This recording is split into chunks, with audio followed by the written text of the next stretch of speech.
Hello, friends, and welcome back to the Atlantic Front with the TheJakeman. And we have our friend, the United States of America.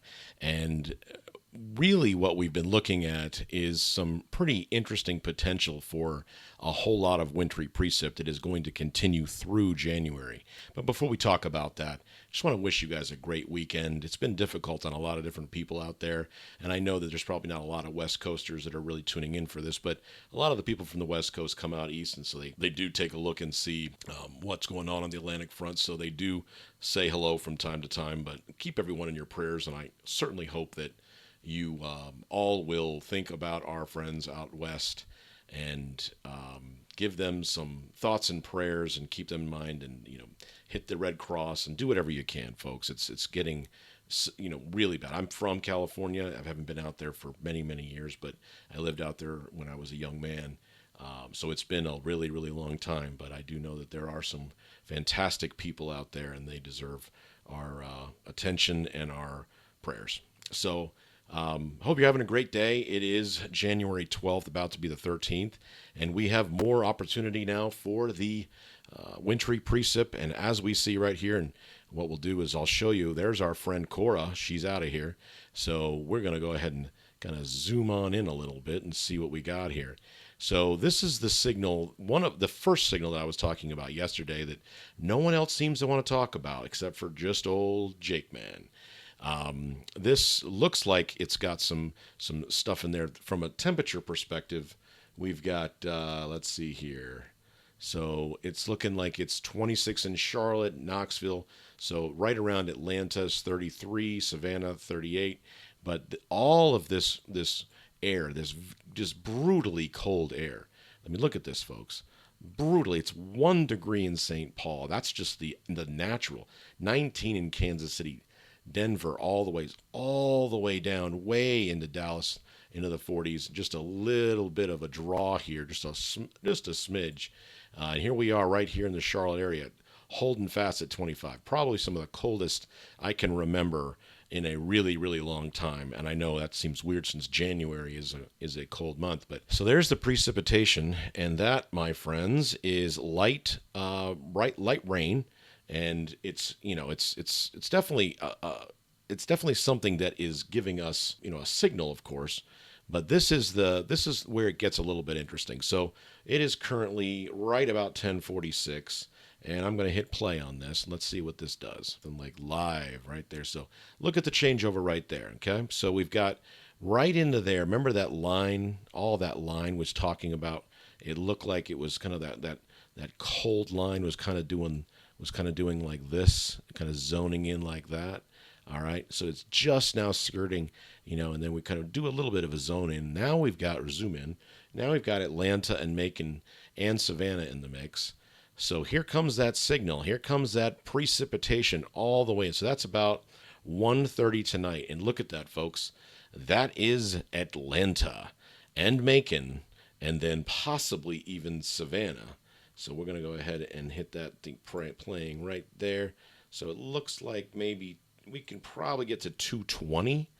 So it looks like Atlanta is getting some, let's see here, and that it would be light snow right there. So now, is this initial part making it to the ground because of that cold air? That cold air is really kind of, squashing. This is the same cold air that for some reason the folks at, that do this for a living, they don't really believe that this necessarily has been affecting a lot of this. But I do think that dry, cold air has been almost like just compressing down into that. So any of the precipitation that comes in, and we'll look at the signal and of this large mass of precipitation. We'll look at that and how it fizzles when it hits into the Carolinas.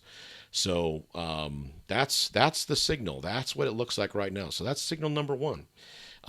But before we go ahead and talk about that, I do wish that you guys would take a look at our social media lines and really kind of just give us a second.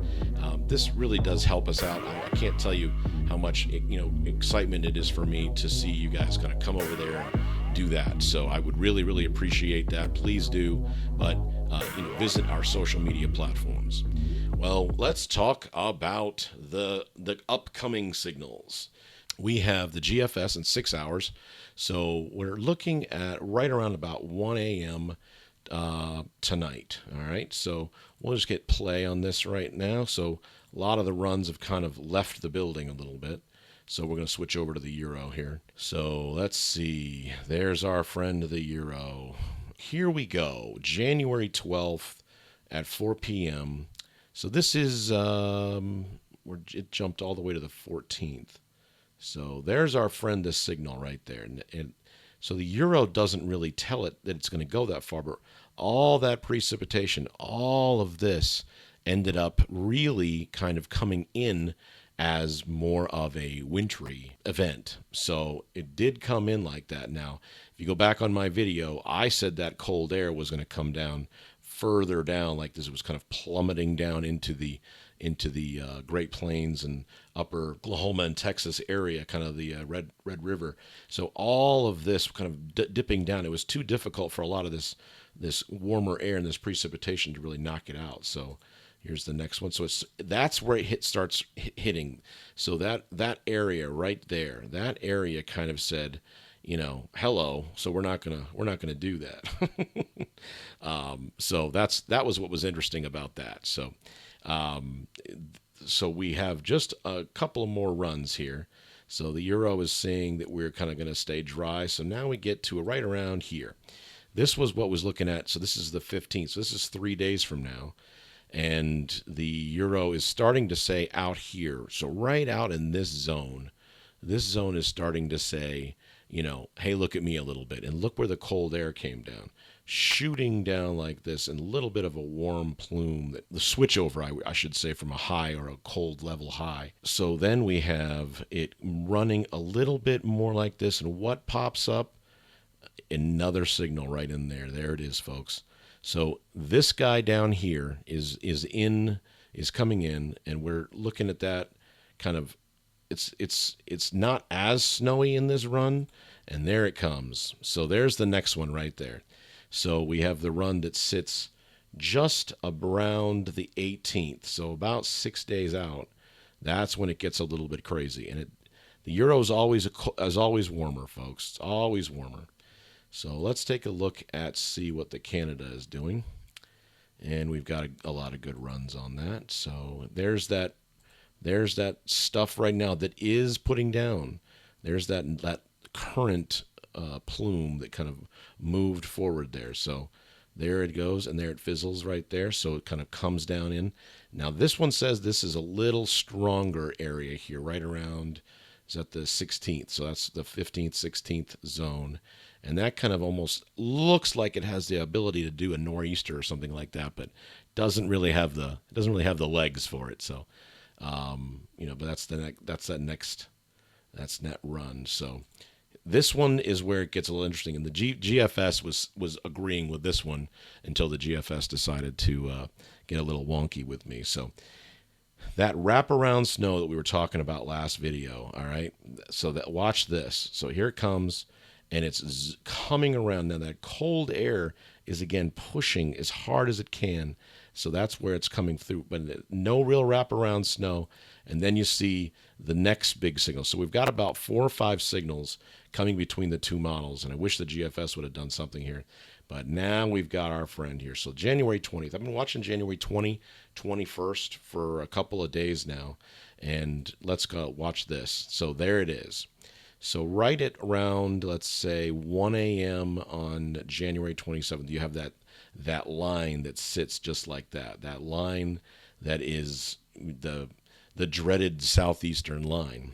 So is the temperature going to be there? Is there going to be enough that's going to say yes, maybe? We'll see. So let's see what moves through. So it's saying that we're going to get a good mix right in there. I believe this thing has that wraparound ability as well. We haven't really seen that, and it just dodges off of going into a nor'easter.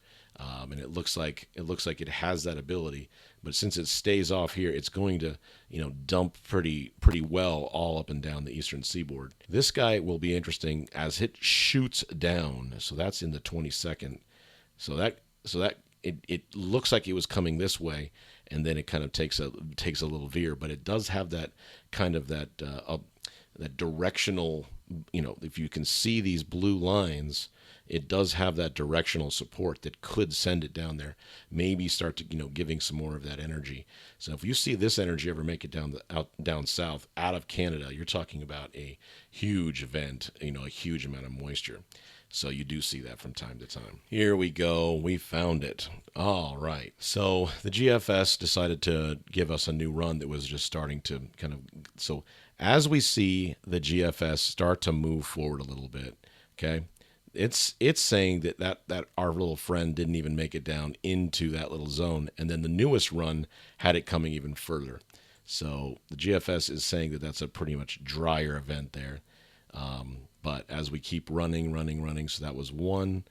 And then, of course, the signal that we're seeing in the southeast. Ah, yes, January 18th. The GFS says hello, folks. So right in this zone, is the cold enough weather or is the cold enough air able to come down? Because the moisture is there coming out of the Gulf, and it looks like that. So that's a pretty big signal there that's kind of saying hello. I think this has legs. I've been watching the 18th through the 20th for some time, as I said earlier. That thing looks like it could just be a full-fledged nor'easter. It runs all the way up there. Does it stay out there? How can it come through our area? It looks like this warmer air kind of comes in there. So the 17th, so we have like a warming trend that's going to be coming back up. But so as it comes back in, I still think that it has that ability to push down into that whole zone. So as it moves off, what comes next is the next one, the January 21st. So between the 18th and the 21st, you're talking about two major hits as far as the GFS. And this one says by Wednesday, the 22nd, you're talking about a significant amount of snow that's coming in right in that line. So that's pretty amazing with that. So we'll have to watch that whole zone in that area, kind of watching how the cold air moves. And there's another signal right there. So the 24th is another one we'll have to mark our calendars. So we're talking about signals upon signals here. So that thing does, look at that, watch that thing, comes out of the Gulf, moves off there, catches in a low at about a 115. Yep, about it's a 112 to 102 to 992. So it does pick up some steam and become something pretty impressive. It doesn't go up the East Coast, but if that just directionally ends up doing just a little bit of a movement, you're talking about a significant storm and impact right there, because it really wants to turn into, it looks, you can see that central rotation right off there. And that's pretty wild in, late January. So as it moves forward, do we have anything before the 31st? A massive icing event comes through. Does it have the legs? So the 28th. So you're talking about 4, 5, maybe even 6 signals that are coming into this area, into the Atlantic front, down. It's a very, very exciting time. So I'm hoping that you guys are excited as well too. So, well, let's take a look and see what all of this looks like from a stand. All right, we're back on our major display here, and I wanted to show you guys. So we're going to use this as a model. All right. So all of this is going to be a really very, very interesting, because the line that you're seeing and all those signals, if you notice something, that all needed that cold air to kind of push down like this. All right. So everything was like that. Okay. Everything was pushing down. And then the line was like just hovering like this and then kind of looping up around. So the main push or the main crunch that ends up happening with these signals is that this dry air, and I was talking about that dry air zone, that dry air here is really just kind of pitching almost like setting anchor and literally just saying, I'm not going anywhere, folks. So that's what's happening there. So it pushes a lot of this energy, and it kind of almost just hits it backwards like this. So if it keeps hitting it like this, then you kind of see this whole thing kind of just keep pushing down, and then it turns into this. Now, this signal that no one even, that only I really was looking at, this guy seems to have this want and desire to kind of push through like this, and kind of keep on going through like that. So kind of keep its cold air while taking almost like an explosion. So the explosion that's moving forward. So when the explosion of precipitation ends up hitting that colder air, all of a sudden then this dry air starts to, but all the signals are saying that it's going to pretty much just fizzle out right there. So we'll have to see. I mean, does it have the ability to go up into that zone like this? Could it get close into the greater South Carolina area like that? Could it push into Columbia? Could it do that? I mean, you're talking about just a little bit of area, and it looks like there's some pretty moderate rain that's moving forward. So it's very, very interesting how that goes, even though the runs on the GFS, Euro, and Canadian doesn't seem to be giving a lot of legs to that. So, well, folks, we've got those 5 signals to look at. It's really, really interesting stuff. We're going to do some pretty deep dives, but I know that we all got our hopes up with a lot of the signals, and honestly, I know I got my hopes up. So I'm hoping that we end up having some really good fun and watching some of these new signals from the National Weather Center and seeing exactly what they believe, and then trying to take and decipher what this all means. Remember, this is the Atlantic Front. I am the Jakeman. Come on back. Let's do this again, all right?